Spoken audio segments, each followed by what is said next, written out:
ਖਾਣ ਪੀਣ ਤੋਂ ਬਾਅਦ ਪਹਿਨਣ ਦੀ ਮਨੁੱਖ ਸੋਚਦਾ ਹੈ, ਔਰ ਇਹ ਸਿਰਫ ਮਨੁੱਖ ਹੀ ਸੋਚਦਾ ਹੈ, ਜਾਂ ਇੰਜ ਕਹਿ ਲਓ ਪਹਿਨਣ ਤੋਂ ਹੀ ਮਨੁੱਖਤਾ ਆਰੰਭ ਹੁੰਦੀ ਹੈ। ਪਹਿਨਣ ਬਾਰੇ ਪਸ਼ੂਆਂ ਨੇ ਨਹੀਂ ਸੋਚਿਆ, ਪੰਛੀਆਂ ਨੇ ਨਹੀਂ ਸੋਚਿਆ। ਧੰਨ ਗੁਰੂ ਨਾਨਕ ਦੇਵ ਜੀ ਮਹਾਰਾਜ ਤੇ ਕਹਿੰਦੇ ਨੇ, ਵਿਸਮਾਦ ਨਾਂਗੇ ਫਿਰੇ ਜੰਤ। ਇਨ੍ਹਾਂ ਨੰਗੇ ਪਸ਼ੂਆਂ ਨੂੰ ਦੇਖ ਕੇ ਮੈਂ ਤੇ ਵਿਸਮਾਦਮਈ ਹੋ ਜਾਂਦਾ, ਵਿਸਮੇ ਹੋ ਜਾਂਦਾ ਹੈ। ਇਹਨਾਂ ਦੇ ਅੰਦਰ ਪਹਿਨਣ ਦਾ ਖਿਆਲ ਨਹੀਂ ਪੈਦਾ ਹੋਇਆ। ਇਹ ਇਸ ਤਰ੍ਹਾਂ ਦੇ ਨਾਲ ਨਗਨਤਾ ਦੀ ਪ੍ਰਦਰਸ਼ਨੀ ਕਰ ਰਹੇ ਨੇ। ਇੱਕ ਮਾਸੂਮ ਬੱਚਾ, ਨਵਜ਼ਾਇਦ ਬੱਚਾ, ਉਸ ਦੇ ਅੰਦਰ ਵੀ ਅਜੇ ਪਹਿਨਣ ਦਾ ਭਾਵ ਨਹੀਂ ਪੈਦਾ ਹੋਇਆ। ਇਹ ਗੱਲ ਵੱਖਰੀ ਕਿ ਚੀਥੜਿਆਂ ਵਿੱਚ, ਕੱਪੜਿਆਂ ਵਿੱਚ ਮਾਂ-ਬਾਪ ਉਸ ਨੂੰ ਲਪੇਟ ਕੇ ਰੱਖਦੇ ਨੇ, ਪਰ ਪਹਿਨਣ ਦਾ ਭਾਵ ਅਜੇ ਉਸ ਦੇ ਅੰਦਰ ਨਹੀਂ ਪੈਦਾ ਹੋਇਆ। ਇਸ ਵਾਸਤੇ ਕਹਿ ਦਿੰਦੇ ਨੇ, ਇਹ ਮਾਸੂਮ ਬੱਚਾ ਅਜੇ ਅਸੱਭੇ ਹੈ। ਸਭਤਾ ਤੇ ਬੁੱਧੀ ਦੇ ਵਿਕਾਸ ਦੇ ਨਾਲ ਹੀ ਹੁੰਦੀ ਹੈ, ਤੋ ਅਜੇ ਬੌਧਿਕ ਵਿਕਾਸ ਨਹੀਂ ਹੋਇਆ। ਇਹ ਬੱਚਾ ਮਾਸੂਮ ਇਸ ਤਰ੍ਹਾਂ ਨਗਨ ਨਿਰਦੋਸ਼ ਹੈ, ਜਿਸ ਤਰ੍ਹਾਂ ਕਿ ਪਸ਼ੂ ਨਗਨ ਨਿਰਦੋਸ਼ ਨੇ। ਮਨੁੱਖਤਾ ਨਹੀਂ ਆਰੰਭ ਹੋ ਸਕੀ। ਮਨੁੱਖਤਾ ਸੋਚਣ ਨਾਲ ਆਰੰਭ ਹੁੰਦੀ ਹੈ, ਔਰ ਪਸ਼ੂ ਸੋਚਦੇ ਤਾਂ ਲਾਜ਼ਮੀ ਉਹ ਪਹਿਨਣ ਲਈ ਵੀ ਸੋਚਦੇ, ਔਰ ਨਗਨਤਾ ਉਹਨਾਂ ਨੂੰ ਮਹਿਸੂਸ ਹੁੰਦੀ। ਜਾਂ ਇੰਜ ਕਹਿ ਲਓ, ਮਨੁੱਖਤਾ ਇੱਥੋਂ ਹੀ ਆਰੰਭ ਹੁੰਦੀ ਹੈ ਜਦ ਨਗਨਤਾ ਮਹਿਸੂਸ ਹੋਣ ਲੱਗ ਪਏ। ਇਹੀ ਕਾਰਨ ਹੈ ਕਿ ਜਿਸ ਦੇ ਅੰਦਰ ਮਨੁੱਖਤਾ ਨਾ ਹੋਵੇ, ਸਾਡੀ ਭਾਰਤੀ ਪਰੰਪਰਾ ਦੇ ਮੁਤਾਬਕ ਕਹਿ ਦਿੰਦੇ ਨੇ, ਇਹ ਮਨੁੱਖ ਬਹੁਤ ਨੰਗਾ ਹੈ, ਬਿਲਕੁਲ ਨੰਗਾ ਹੈ। ਨੰਗੇ ਤੋਂ ਮੁਰਾਦ ਅਜੇ ਇਸ ਦੇ ਅੰਦਰ ਤੇ ਪਹਿਨਣ ਦਾ ਖਿਆਲ ਵੀ ਨਹੀਂ। ਇਸ ਖਿਆਲ ਦੇ ਨਾਲ ਹੀ ਮਨੁੱਖਤਾ ਦਾ ਜਨਮ ਹੈ, ਵਰਨਾ ਖਾਣ ਪੀਣ ਦਾ ਖਿਆਲ ਤੇ ਪਸ਼ੂਆਂ ਦੇ ਅੰਦਰ ਵੀ ਹੈ। ਇਹ ਕੋਈ ਬਹੁਤ ਵੱਡੀ ਗੱਲ ਨਹੀਂ ਅਗਰ ਮਨੁੱਖ ਦੇ ਅੰਦਰ ਹੈ। ਮਨੁੱਖਤਾ ਆਰੰਭ ਹੋਈ, ਪਹਿਨਣਾ ਹੈ, ਢਕਣਾ ਹੈ। ਕੁਛ ਆਜ਼ਾ ਢਕਣੇ ਨੇ, ਮਹਿਜ਼ ਇਸ ਲਈ ਢਕੜੇ ਨੇ ਕਿ ਮਨੁੱਖ ਦਾ ਸ਼ੀਲ ਸੰਜਮ ਦੇ ਚ ਰਵੇ। ਮਨੁੱਖ ਦੀਆਂ ਵਾਸ਼ਨਾਵਾਂ ਸ਼ੀਲ ਸੰਜਮ ਦੇ ਚ ਰਹਿਣ। ਮਨੁੱਖ ਦੇ ਮਾਨਸਿਕ ਵੇਗ ਮਰਿਆਦਾ ਦੇ ਜੋ ਹੈ, ਨਗਨਤਾ ਉਤੇਜਨਾ ਪੈਦਾ ਕਰ ਸਕਦੀ ਹੈ, ਨਗਨਤਾ ਭੜਕਾਊ ਹੋ ਸਕਦੀ ਹੈ। ਇਹੀ ਕਾਰਨ ਹੈ ਭੜਕੇ ਹੋਏ ਮਨੁੱਖ ਨੂੰ, ਔਰ ਜਿਸਨੇ ਆਪਣੀ ਵਾਸ਼ਨਾ ਉਜਾਗਰ ਕਰ ਰੱਖੀ ਹੋਵੇ, ਆਲੇ ਦੁਆਲੇ ਕਹਿ ਦਿੱਤਾ ਜਾਂਦਾ ਹੈ ਨਗਨ ਹੈ, ਨਗਨ ਹੈ। ਪਹਿਨਣਾ ਤੇ ਇਸ ਵਾਸਤੇ ਸੀ ਕਿ ਨਗਨਤਾ ਨੂੰ ਢਕਣਾ ਹੈ, ਤੇ ਨਗਨਤਾ ਨੂੰ ਇਸ ਵਾਸਤੇ ਢਕਣਾ ਹੈ ਕਿ ਭੜਕੀਆਂ ਹੋਈਆਂ ਵਾਸ਼ਨਾਵਾਂ ਨੂੰ ਜੋ ਹੈ ਢਕਣਾ ਹੈ, ਮਨੋਬਿਰਤੀਆਂ ਨੂੰ ਢਕਣਾ ਹੈ। ਲੇਕਿਨ ਕੱਪੜਿਆਂ ਦੇ ਰਾਹੀਂ ਵਾਸ਼ਨਾ ਨੂੰ ਉਜਾਗਰ ਕਰਨ ਦਾ ਖਿਆਲ ਪੈਦਾ ਹੋ ਜਾਏ, ਕੱਪੜੇ ਹੀ ਵਾਸ਼ਨਾ ਦੀ ਪ੍ਰਦਰਸ਼ਨੀ ਕਰਨ ਲੱਗ ਪੈਣ, ਤੇ ਇਹ ਕੱਪੜਿਆਂ ਦਾ ਗਲਤ ਇਸਤੇਮਾਲ ਹੈ। ਜੈਸੇ ਖਾਣਾ ਪੀਣਾ ਤੇ ਇਸ ਵਾਸਤੇ ਸੀ ਕਿ ਸਰੀਰ ਦੀ ਭੁੱਖ ਮਿਟੇ ਤੇ ਤੰਦਰੁਸਤੀ ਮਿਲੇ, ਪਰ ਖਾਣਾ ਪੀਣਾ ਹੀ ਰੋਗੀ ਕਰ ਦੇਵੇ, ਬਿਕਾਰੀ ਕਰ ਦੇਵੇ, तो ਇਹ ਮਕਸਦ ਦਾ ਹੱਲ ਨਾ ਹੋਇਆ। ਇਹ ਖਾਣੇ ਤੋਂ ਜੋ ਲਕਸ਼ ਦੀ ਪੂਰਤੀ ਹੋਣੀ ਸੀ, ਭੁੱਖ ਮਿਟੇ ਤੇ ਸਰੀਰਕ ਤਵਾਨਾਈ ਦੀ ਪ੍ਰਾਪਤੀ ਹੋਵੇ। ਭੁੱਖ ਜ਼ਰੂਰ ਮਿਟੀ ਹੈ, ਲੇਕਿਨ ਤੰਦਰੁਸਤੀ ਨਹੀਂ ਮਿਲੀ, ਬਿਮਾਰੀ ਮਿਲੀ ਹੈ, ਮਾਨਸਿਕ ਵਿਕਾਰ ਮਿਲੇ ਨੇ। ਖਾਣੇ ਦਾ ਲਕਸ਼ ਪੂਰਾ ਨਹੀਂ ਹੋਇਆ। ਪਹਿਨਣ ਦਾ ਤੇ ਲਕਸ਼ ਇਹ ਸੀ ਵਾਸ਼ਨਾ ਨਾ ਭੜਕੇ, ਔਰ ਦੂਜਿਆਂ ਦੀਆਂ ਵਾਸ਼ਨਾਵਾਂ ਵੀ ਸੀਮਾ ਦੇ ਚ ਰਹਿਣ। ਨਗਨਤਾ ਪ੍ਰਗਟ ਨਾ ਹੋਵੇ, ਖਾਸ ਕਰਕੇ ਵਿਪਰੀਤ ਨਗਨਤਾ ਤੇ ਬਿਲਕੁਲ ਪ੍ਰਗਟ ਨਹੀਂ ਹੋਣੀ ਚਾਹੀਦੀ, ਮਨਜ਼ਰ ਆਮ ਤੇ ਨਹੀਂ ਹੋਣੀ ਚਾਹੀਦੀ। ਪਰ ਕੱਪੜਿਆਂ ਦੇ ਚੋਂ ਨਗਨਤਾ ਪ੍ਰਗਟ ਹੋਵੇ, ਕੱਪੜੇ ਹੀ ਵਾਸ਼ਨਾ ਦੀ ਪ੍ਰਦਰਸ਼ਨੀ ਕਰਨ।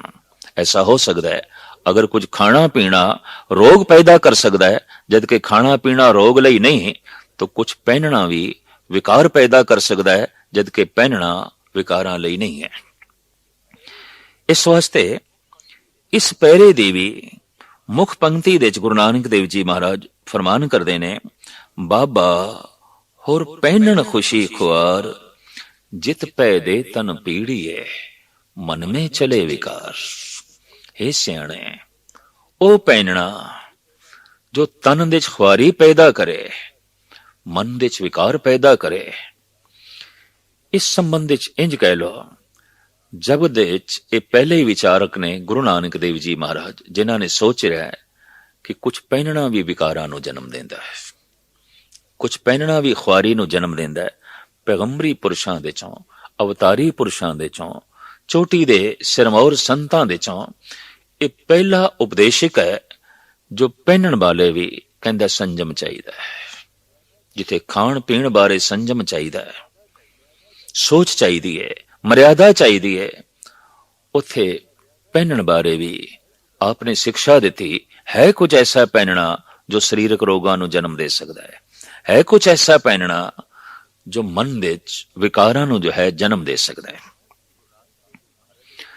ਸਾਹਿਬ ਸ੍ਰੀ ਗੁਰੂ ਨਾਨਕ ਦੇਵ ਜੀ ਮਹਾਰਾਜ ਕਹਿੰਦੇ ਨੇ, ਅਗਰ ਇਸ ਤਰ੍ਹਾਂ ਦੀਆਂ ਮਨੋਬਿਰਤੀਆਂ ਹੋਵਨ ਤਾਂ ਮਨੁੱਖ ਐਸੇ ਸਾਦੇ ਕੱਪੜੇ ਪਹਿਨਣੇਗਾ, ਉਹ ਲਿਬਾਸ ਨਹੀਂ ਜੋ ਦੂਜਿਆਂ ਦੀ ਵਾਸ਼ਨਾਵਾਂ ਵਿੱਚ ਉਤੇਜਨਾ ਪੈਦਾ ਕਰਨ ਤੇ ਆਪਣੇ ਮਨ ਨੂੰ ਭੜਕਾਉਣ। ਪਹਿਨਣਾ ਤੇ ਇਸ ਵਾਸਤੇ ਸੀ ਕਿ ਮੈਂ ਢਕਿਆ ਜਾਵਾਂ, ਤੇ ਜੇ ਪਹਿਨਣਾ ਇਸ ਵਾਸਤੇ ਹੋਵੇ ਕਿ ਮੈਂ ਪ੍ਰਦਰਸ਼ਿਤ ਹੋਵਾਂ, ਮੈਂ ਪ੍ਰਗਟ ਹੋਵਾਂ, ਮੈਂ ਦਿਸਾਂ, ਤੇ ਇਹ ਤੇ ਇਸ ਤਰ੍ਹਾਂ ਹੈ ਜਿਵੇਂ ਕਿਸੇ ਔਸ਼ਧੀ ਤੋਂ ਬਿਮਾਰੀ ਲੱਭਣ ਦੀ ਕੋਸ਼ਿਸ਼ ਕੀਤੀ ਜਾਵੇ, ਕਿਸੇ ਦਵਾਈ ਤੋਂ ਰੋਗ ਲੱਭਣ ਦੀ ਕੋਸ਼ਿਸ਼ ਕੀਤੀ ਜਾਵੇ। ਪਹਿਨਣਾ ਸੀ ਆਪਣੇ ਆਪ ਨੂੰ ਢੱਕਣ ਲਈ, ਲੇਕਿਨ ਅਜੋਕੇ ਯੁੱਗ ਦੇ ਵਿੱਚ ਪਹਿਨਣਾ ਹੋ ਗਿਆ ਆਪਣੇ ਆਪ ਨੂੰ ਪ੍ਰਗਟ ਕਰਨ ਲਈ।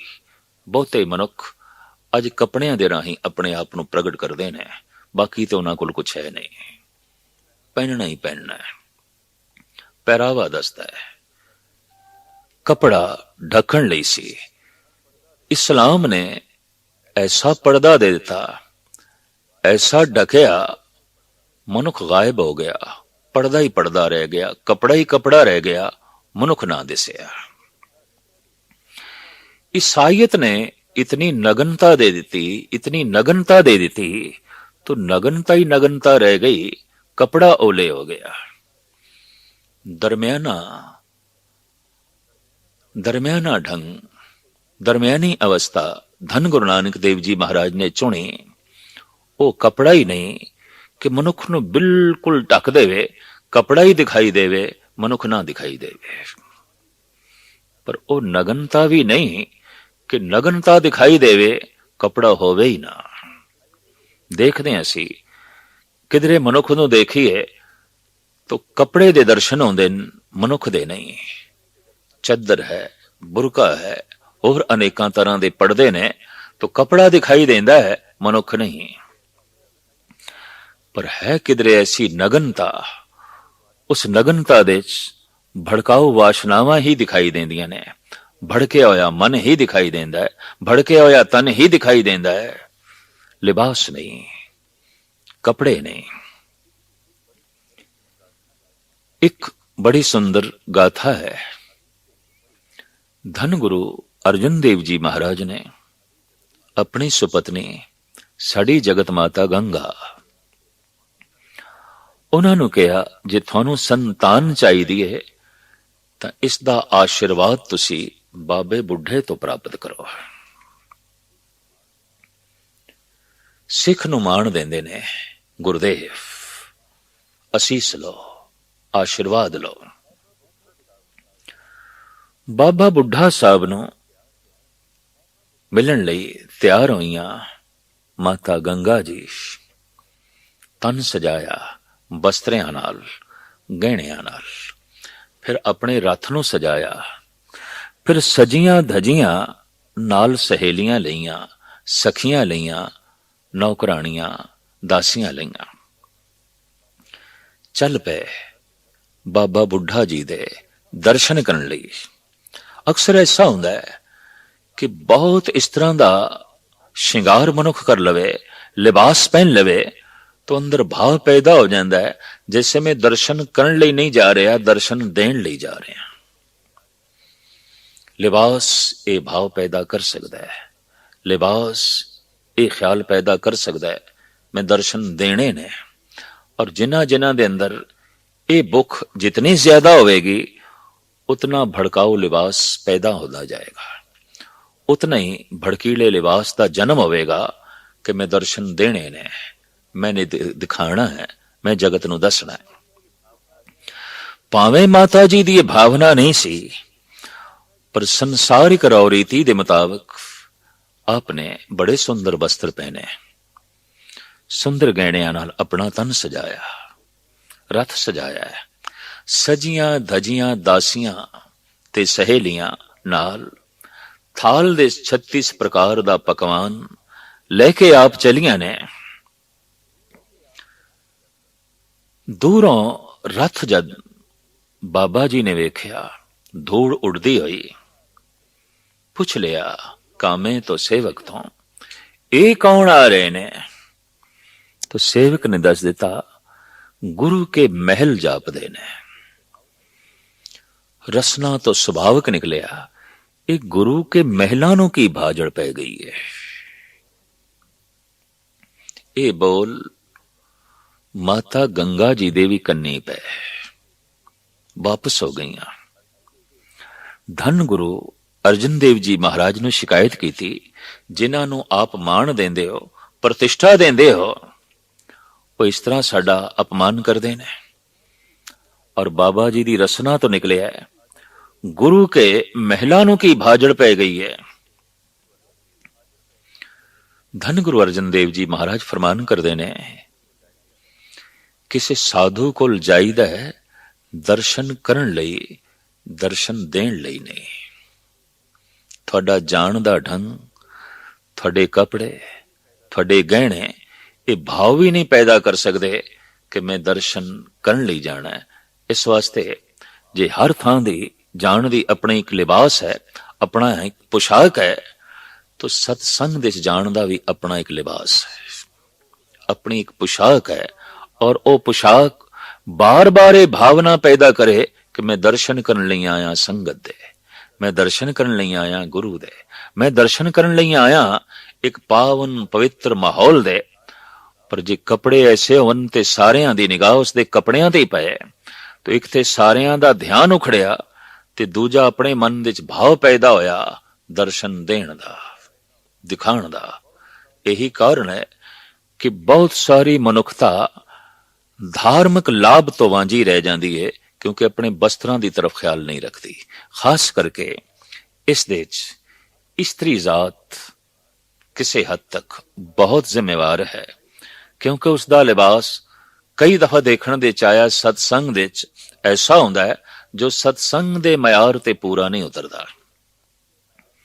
कई दिन दूसरे दिन जब सादा लिबास पहन के 2 मिस्से प्रसादे और प्याज दा गंडा थाल दे च रख के बिना दासियां तो बिना रथ तो पैदल जद जगत माता गंगा जी पहुंचिया ने, अजे 20 कदमां दी दूरी है, बाबा बुढ़ा जी दी रसना तो निकलिया। मां नू वाकई फिक्र होंदी है, बच्चे नू भुख लगी है, कल कुछ होर आखिया सी, अज कुछ होर आख रहे ने। एकदम भज्जे होए गए, थाल ले लिया माता जी तो मंजे ते बैठ गए ने। मिस्सा प्रसादा तोड़े है, बुरकी मुंह च पाई है, प्याज दा गंडा मंजे दे पावे दे उते रख के जो मुठ नाल तोड़े है, आखे ओ लाल मां तेरी कुख तो जन्म लवेगा, जो दुष्टां दे सिर इंज बनेगा जिवें मैं इस प्याज नू तोड़े है। ए वाक प्रगट होया, दल भंजन गुरु सूरमा, वड योधा बहु परोपकारी।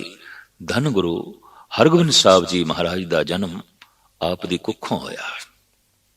मीरी पीरी दे मालक, तलवार दे धनी और शस्त्रां दे धनी, सूरबीरता जिन्हां दे रोम रोम दे चों जो है प्रगट होंदी सी, और जिन्हां दे चेहरे तो भक्ति भाव हर वक्त प्रदर्शित होंदा सी। ऐसे मीरी पीरी दे मालक धन गुरु हरगोबिंद साहब जी महाराज दा जन्म वक्त दे एक महान फकीर, गुरु घर दे एक महान आशिक संत बाबा बुढ़ा जी दे आशीर्वाद नाल होया। पर इस आशीर्वाद दे पिछे ਇੱਕ ਬਹੁਤ ਵੱਡੀ ਕਹਾਣੀ ਛੁਪੀ ਹੋਈ ਹੈ ਕਿ ਕਿਸੇ ਵੀ ਸੰਤ ਕੋਲ ਆਣਾ ਹੈ ਦਰਸ਼ਨ ਦੇਣ ਲਈ ਨਹੀਂ, ਦਰਸ਼ਨ ਕਰਨ ਲਈ। ਇਹਦੇ ਚ ਕੱਪੜਿਆਂ ਦਾ ਬਹੁਤ ਵੱਡਾ ਯੋਗਦਾਨ ਹੈ।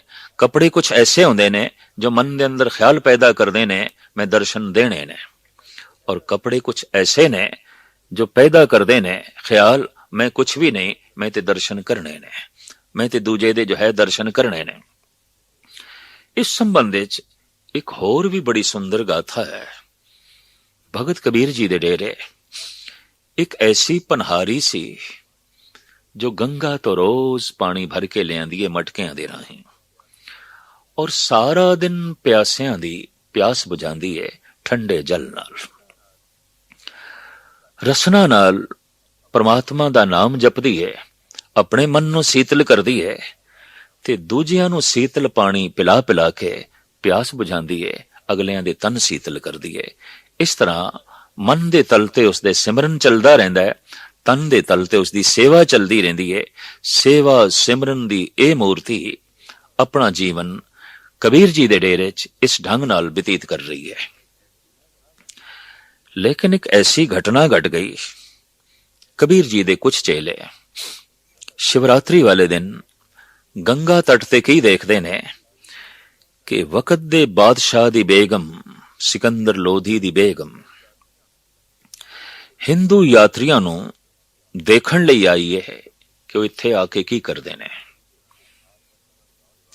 ਕਿਸ ਤਰ੍ਹਾਂ ਦੇ ਧਾਰਮਿਕ ਰਸਮੋ ਰਿਵਾਜ ਨੂੰ ਇਹ ਪ੍ਰਚਲਨ ਕਰਦੇ ਨੇ, ਇਹ ਅਪਣਾਉਂਦੇ ਨੇ, ਇਹ ਦੇਖ ਰਹੀ ਸੀ। ਜਿੱਥੇ ਉਹ ਧਾਰਮਿਕ ਰਸਮੋ ਰਿਵਾਜ ਲੋਕੀ ਨਿਭਾ ਰਹੇ ਨੇ, ਕਰ ਰਹੇ ਨੇ, ਦੇਖ ਰਹੀ ਹੈ, ਉੱਥੇ ਕਬੀਰ ਦੇ ਚੇਲੇ ਸਿਕੰਦਰ ਲੋਧੀ ਦੀ ਬੇਗਮ ਨੂੰ ਦੇਖਦੇ ਨੇ, ਔਰ ਮਹਿਜ਼ ਇਸ ਵਾਸਤੇ ਦੇਖਦੇ ਨੇ ਕਿ ਇਤਨੇ ਕੀਮਤੀ ਕੱਪੜੇ ਔਰ ਜ਼ਰੀ ਦਾ ਕੰਮ ਹੈ, ਮੋਤੀ ਜੜਤ ਨੇ, ਕਿਧਰੇ ਕਿਧਰੇ ਨੀਲਮ ਵੀ ਚਮਕਦੇ ਪਏ ਨੇ ਬਸਤਰਾਂ ਦੇ ਚੋਂ, ਕੱਪੜਿਆਂ ਦੇ ਚੋਂ। ਇੱਕਦਮ ਖਿਆਲ ਆਇਆ ਉਸ ਪਨਹਾਰੀ ਦਾ ਜੋ ਸਾਰਾ ਦਿਨ ਡੇਰੇ ਦੇ ਪਿਆਸਿਆਂ ਦੀ ਪਿਆਸ ਬੁਝਾਉਂਦੀ ਹੈ ਠੰਡੇ ਜਲ ਨਾਲ, ਗੰਗਾ ਤੋਂ ਭਰ ਕੇ ਲੈ ਜਾਂਦੀ ਹੈ। ਸਾਰਾ ਦਿਨ ਜਿਸ ਦੀ ਰਸਨਾ ਤੇ ਸਤਨਾਮ ਦੀ ਧੁਨੀ ਚੱਲਦੀ ਹੈ। ਕਬੀਰ ਪੰਥੀਆਂ ਨੂੰ ਸਤਨਾਮੀ ਕਹਿੰਦੇ ਨੇ, ਪਰ ਉਸਦੇ ਬਸਤਰ ਲੀਰਾਂ ਲੀਰਾਂ ਨੇ, ਉਸਦੇ ਕੱਪੜੇ ਤੇ ਬਿਲਕੁਲ ਫਟੇ ਹੋਏ ਨੇ। ਮਨ ਦੇ ਉੱਤੇ ਇੱਕ ਸ਼ੱਕ ਦਾ ਬੋਝ ਪੈ ਗਿਆ, ਤੇ ਸ਼ੱਕ ਹੀ ਸਭ ਤੋਂ ਵੱਡੀ ਮੈਲ ਹੈ। ਸੰਸੇ ਜੀਓ ਮਲੀਨ ਹੈ, ਕਿਤ ਸੰਜਮ ਧੋਤਾ ਜਾਏ, ਮੈਲਾ ਹਿਰਦਾ ਕੌਣ ਜੋ ਪਰਮਾਤਮਾ ਦੇ ਪ੍ਰਤੀ ਸ਼ੱਕ ਨਾਲ ਭਰਿਆ ਹੋਇਆ ਹੈ। ਨਿਰਮਲ ਹਿਰਦਾ ਕੌਣ ਜੋ ਪਰਮਾਤਮਾ ਦੇ ਪ੍ਰਤੀ ਵਿਸ਼ਵਾਸ ਨਾਲ ਭਰਿਆ ਹੋਇਆ ਹੈ। ਜਿਤਨਾ ਕਿਸ ਦਾ ਵਿਸ਼ਵਾਸ ਵੱਧਦਾ ਜਾ ਰਿਹਾ ਹੈ ਉਤਨੀ ਨਿਰਮਲਤਾ ਵੱਧਦੀ ਜਾ ਰਹੀ ਹੈ, ਔਰ ਜਿਤਨਾ ਕਿਸੇ ਦਾ ਸੰਦੇਹ ਵੱਧਦਾ ਜਾ ਰਿਹਾ ਹੈ ਮੈਲ ਵੱਧਦੀ ਜਾ ਰਹੀ ਹੈ। ਔਰ ਸੰਦੇਹ ਹੀ ਸੰਦੇਹ ਰਹਿ ਜਾਏ, ਵਿਸ਼ਵਾਸ ਰਹਿ ਹੀ ਨਾ, ਐਸਾ ਮਨੁੱਖ ਦੁਸ਼ਟ ਹੋ ਜਾਂਦਾ ਹੈ, ਐਸਾ ਹੀ ਮਨੁੱਖ ਜ਼ਾਲਮ ਹੋ ਜਾਂਦਾ ਹੈ, ਐਸਾ ਹੀ ਮਨੁੱਖ ਚੋਰ ਹੋ ਜਾਂਦਾ ਹੈ, ਐਸਾ ਹੀ ਮਨੁੱਖ ਦੁਰਾਚਾਰੀ ਹੋ ਜਾਂਦਾ ਹੈ, ਐਸਾ ਮਨੁੱਖ ਮਹਾਨ ਜ਼ਾਲਮ ਹੋ ਜਾਂਦਾ ਹੈ, ਕਿਉਂਕਿ ਪ੍ਰਮਾਤਮਾ ਦੇ ਪ੍ਰਤੀ ਸੰਦੇਹ ਹੀ ਸੰਦੇਹ ਹੈ। ਔਰ ਐਸਾ ਮਨੁੱਖ ਪੁਨੀਤ ਹੋ ਜਾਂਦਾ ਹੈ, ਭਗਵੰਤ ਦਾ ਰੂਪ ਹੋ ਜਾਂਦਾ ਹੈ। ਭਰੋਸਾ ਹੀ ਭਰੋਸਾ ਹੈ, ਸੰਦੇਹ ਤੇ ਹੈ ਹੀ ਨਹੀਂ, ਕੇਵਲ ਭਰੋਸਾ ਹੈ। ਐਸਾ ਮਨੁੱਖ ਅਠੇ ਪੈਰ ਸਮਾਧੀ ਲੀਨ ਹੁੰਦਾ ਹੈ। ਜਾਂ ਕੇ ਹਿਰਦੇ ਵਿਸ਼ਵਾਸ ਪ੍ਰਭ ਆਇਆ, ਤਤ ਗਿਆਨ ਤਿਸ ਮਨ ਪ੍ਰਗਟਾਇਆ। ਐਸਾ ਮਨੁੱਖ ਜੋ ਭਰੋਸੇ ਤੇ ਭਾਵਨਾ ਨਾਲ ਭਰਿਆ ਹੋਇਆ ਹੈ, ਅਠੇ ਪੈਰ ਸਮਾਧਮਈ ਹੁੰਦਾ ਹੈ, ਸਮਾਧੀ ਲੀਨ ਹੁੰਦਾ ਹੈ, ਅਠੇ ਪੈਰ ਪ੍ਰਭੂ ਨਾਲ ਜੁੜਿਆ ਹੁੰਦਾ ਹੈ, ਨਿਰਮਲਤਾ ਦੀ ਖਾਣ ਹੁੰਦਾ ਹੈ। ਉਹ ਨਿਰਮਲਤਾ ਦੀ ਮੂਰਤੀ ਕਬੀਰ ਦੇ ਚੇਲੇ ਕਬੀਰ ਦੇ ਅੱਗੋਂ ਫਰਿਆਦ ਕਰਦੇ ਨੇ, ਸਾਡੇ ਅੰਦਰ ਸੰਦੇਹ ਪੈਦਾ ਹੋ ਗਿਆ, ਕੀ ਕਰੀਏ? ਇਸ ਪਨਹਾਰੀ ਨੂੰ ਵੇਖ ਕੇ ਔਰ ਸਿਕੰਦਰ ਲੋਧੀ ਦੀ ਬੇਗਮ ਨੂੰ ਵੇਖ ਕੇ, ਇੰਨੇ ਕੀਮਤੀ ਕੱਪੜੇ, ਇਤਨਾ ਕੀਮਤੀ ਲਿਬਾਸ, ਪਤਾ ਨਹੀਂ ਉਸਦੀ ਜ਼ਬਾਨ ਚੋਂ ਕਦੀ ਪ੍ਰਮਾਤਮਾ ਦਾ ਨਾਮ ਨਿਕਲਿਆ ਵੀ ਹੈ ਕਿ ਨਹੀਂ। ਤੋ ਕਬੀਰ ਦੇ ਬੜੇ ਦੋ ਕੀਮਤੀ ਸ਼ਲੋਕ ਨੇ ਇਸ ਸੰਬੰਧ ਵਿੱਚ। ਕਬੀਰ ਦੇ ਸ਼ਲੋਕਾਂ ਦੀ ਇਹ ਬਾਣੀ ਆਪ ਕਹਿੰਦੇ ਨੇ, ਕਬੀਰ ਹੈਂਗੇ ਬਾਹਨ ਸઘਨ ਘਨ, छत्रपति की नार, तासो पटंतर ना पुजे, हर जन की पनेहार। जो हरि जन दी पनहारी है, सारा दिन हरि दे जनां नूं पानी पिलांदी है, सेवा करदी है। इसदे कपड़े इतने महान ने कि उस बादशाह दी बेगम दे कपड़े इस कपड़ियां दे सामने तुच्छ ने।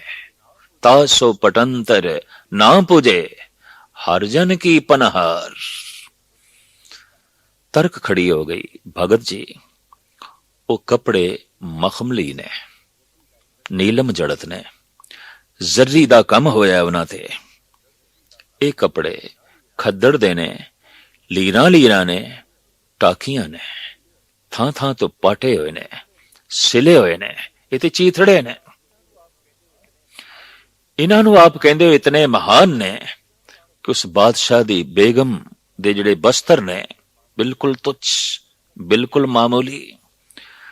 तो कबीर इसदा बड़ा सुंदर जो है जवाब देंदे ने। कबीर निरप नारी क्यों निंदिए, क्यों हर चेरी को मान। मैं हरी दी चेरी नूं मान क्यों दे दिता, मैं इन्हां चीथड़ियां दी इतनी उपमा क्यों कर दिती, मैं इतने सादे लिबास दी इतनी महिमा गायन क्यों कर देती, और इतना कीमती लिबास जर्री नीलम दा कम जिस दे मैं उसनूं भंडिया क्यों, मैं उसदी निंदा क्यों की थी। दूजियां दे तर्क अजे जबान ते नहीं आए, लेकिन फिर भी कबीर जवाब दे रहे ने, समझा रहे ने। कबीर निरप नारी क्यों निंदिए, क्यों हर चेरी को मान। ओ मांग सवारे बिखे को, ए सिमरे हरि नाम। ਇਹਦੇ ਸਾਦੇ ਕਪੜਿਆਂ ਦੇ ਵਿੱਚ ਹਰੀ ਦਾ ਨਾਮ ਹੈ, ਉਹਦੇ ਭੜਕੀਲੇ ਲਿਬਾਸ ਦੇ ਵਿੱਚ ਪ੍ਰਦਰਸ਼ਨੀ ਹੈ, ਵਾਸ਼ਨਾ ਦੀ ਨਮਾਇਸ਼ ਹੈ। ਉਹਦੇ ਕਪੜਿਆਂ ਨੂੰ ਦੇਖ ਕੇ ਦੂਜਿਆਂ ਦੀਆਂ ਵਾਸ਼ਨਾਵਾਂ ਭਟਕਦੀਆਂ ਨੇ, ਭੜਕਦੀਆਂ ਨੇ, ਪ੍ਰਗਟ ਹੁੰਦੀਆਂ ਨੇ। ਇਹਦੇ ਸਾਦੇ ਲਿਬਾਸ ਨੂੰ ਵੇਖ ਕੇ ਲੋਕਾਂ ਦੀ ਜ਼ਬਾਨ ਤੇ ਸਤਨਾਮ, ਸਤਨਾਮ ਦਾ जप चलता है। जिन्हां कपड़ियां नूं देख के भगवान चेते आवे, मैं उसकी उपमा करा, या जिन्हां कपड़ियां नूं देख के शैतान दा जो है चेता चले, मैं ओदी महिमा गायन करा। वाकई ऐसा है लिबास जिन्हों वेखदे ही शैतानियत प्रगट होंदी है, शैतान दे दर्शन होंदे ने। और है ऐसा लिबास जिन्हों वेखदे ही भगवान दे दर्शन होंदे ने, प्रभु दे दर्शन होंदे ने। खाण पीण दी सावधानी तो बाद जो मनुख अपने वस्त्रां दे प्रति सावधान नहीं, धर्म दी चरम सीमा नूं छू नहीं सकेगा, बुलंदियां नूं छू नहीं सकेगा। या इंज कह लो, जद भी किसी दे पैर बुलंदियां दी तरफ रागब होंदे ने, उहदे पहरावे दे सादगी आनी आरंभ हो जाती है, उसदे पहरावे दे कोमलता आनी जो है शुरू हो जाती है। मनुख दी खाण पीण दी कमजोरी तो बाद ये दूसरी कमजोरी है। खाना पीना जबान दे रस करके बेमर्यादा चला जाता है, पहनना वासना करके और हंकार करके अपने आप नूं प्रगट करना है। और जैसे कोई कपड़ियां दे राहीं अपने आप नूं प्रगट करता है, उसी तरीके नाल दूसरियां दियां वासनावां जो है प्रगट होंदियां ने। और ये पहनना धर्म की दुनिया विच जुर्म हो जाता है। जगत का तमाम फकीरी समाज, साधु समाज, संत समाज जिस सादे कपड़ियां विच लिपटिया होया है, तो इस दे पिछे कोई फोका कर्म कांड नहीं, इस दे पिछे एक बहुत गहरी सोचनी है, एक लंबी विचारधारा है कि मैं ऐसा पहना कि मैं छुप जावां, और मैं ऐसा पहना कि मैं प्रदर्शित ना होवां, मैं ऐसा पहना कि दूसरे दियां वासनावां भी प्रदर्शित ना होवन। अगर किसी दे कपड़ियां दे राहीं किसी दी वासना प्रगट हो रही है, तो ओदा पहनना बिल्कुल धर्म दी दुनिया च जुर्म है, पाप है। भावें कानून दी दुनिया जुर्म ना होवे, लेकिन धर्म दी दुनिया विच ये पाप है, ये ते गुनाह है। इहदा पहनना ही दूजियां दी वासनावां नूं भड़का रिहा है, ते भड़कियां होईयां वासनावां ਕਿਸੇ ਵਕਤ ਵੀ ਕਿਸੇ ਦੀ ਇੱਜ਼ਤ, ਕਿਸੇ ਦੀ ਅਸਮਤ ਲੁੱਟ ਸਕਦੀਆਂ ਨੇ। ਮੌਜੂਦਾ ਦੌਰ ਦਾ ਮਾਹੌਲ ਐਸਾ ਹੈ ਕਿ ਚਾਰੋਂ ਪਾਸੇ ਨਗਨਤਾ ਔਰ ਅਰਧ ਨਗਨਤਾ ਦੇ ਰਾਹੀਂ ਵਾਸ਼ਨਾਵਾਂ ਨੂੰ ਪ੍ਰਦਰਸ਼ਿਤ ਕਰਨ ਦਾ ਇੱਕ ਮਹਾਨ ਪ੍ਰਗਟਾਵਾ ਜੋ ਹੈ ਚੱਲ ਰਿਹਾ ਹੈ ਚਾਰੋਂ ਪਾਸੇ। ਔਰ ਇਸੇ ਨੂੰ ਦੇਖ ਕੇ ਗੁਰੂ ਨਾਨਕ ਦੀ ਜੋ ਹੈ ਰਸਨਾ ਤੋਂ ਨਿਕਲ ਗਿਆ ਸੀ, ਇਹ ਤੇ ਕਲਯੁਗ ਦਾ ਭਾਵ ਹੈ। ਨਾਰਦ ਨਾਚੇ ਕਲ ਕਾ ਭਾਵ, ਜਤੀ ਸਤੀ ਕਹੇ ਰਾਖੇ ਭਾਵ। ਮਨ ਨਾਰਦ ਹੋਵੇ ਤੇ ਚਾਰੋਂ ਪਾਸੇ ਨਗਨਤਾ ਦੀ ਪ੍ਰਦਰਸ਼ਨੀ ਹੋਵੇ, ਤਾਂ ਫਿਰ ਜਤੀ ਤੇ ਸਤੀ ਲਈ ਥਾਂ ਬਣਾਉਣੀ ਬਹੁਤ ਔਖੀ ਹੈ। ਆਪਣੇ ਪੈਰ ਟਿਕਾਣੇ ਬੜੇ ਔਖੇ ਨੇ। ਪਹਿਨਣ ਦੇ ਸੰਬੰਧ ਵਿੱਚ ਧੰਨ ਗੁਰੂ ਨਾਨਕ ਦੇਵ ਜੀ ਮਹਾਰਾਜ ਦਾ ਇਹ ਮਹਾਨ ਉਪਦੇਸ਼ ਇਸ ਪ੍ਰਕਾਰ ਹੈ। ਰੱਤਾ ਪਹਿਨਣ ਮਨ ਰੱਤਾ, ਸੁਪੇ ਦੀ ਸਤਦਾਨ। ਇਹ ਜੋ ਮਨ ਪਰਮਾਤਮਾ ਦੇ ਨਾਮ ਵਿੱਚ ਲੀਨ ਹੋ ਗਿਆ, ਰੱਤਾ ਗਿਆ, ਮਾਨੋ ਮੈਂ ਇਹੀ ਲਾਲ ਰੰਗ ਦੀ ਪੋਸ਼ਾਕ ਪਹਿਨੀ ਹੈ ਔਰ ਲਾਲ ਰੰਗ ਦੇ ਗੂੜੇ ਕੱਪੜੇ ਪਹਿਨਣ ਦਾ ਹੁਣ ਚਾਅ ਨਹੀਂ ਰਿਹਾ। ਸੁਪੇ ਦੀ ਸਤਦਾਨ, ਔਰ ਇਹੀ ਮੈਂ ਸਫੈਦ ਰੰਗ ਦੇ ਕੱਪੜੇ ਪਾ ਲਏ ਨੇ ਜੋ ਦਾਨੀ ਬਿਰਤੀਆਂ ਪੈਦਾ ਹੋ ਗਈਆਂ ਨੇ, ਪਰਉਪਕਾਰ ਦਾ ਮਾਦਾ ਪੈਦਾ ਹੋ ਗਿਆ।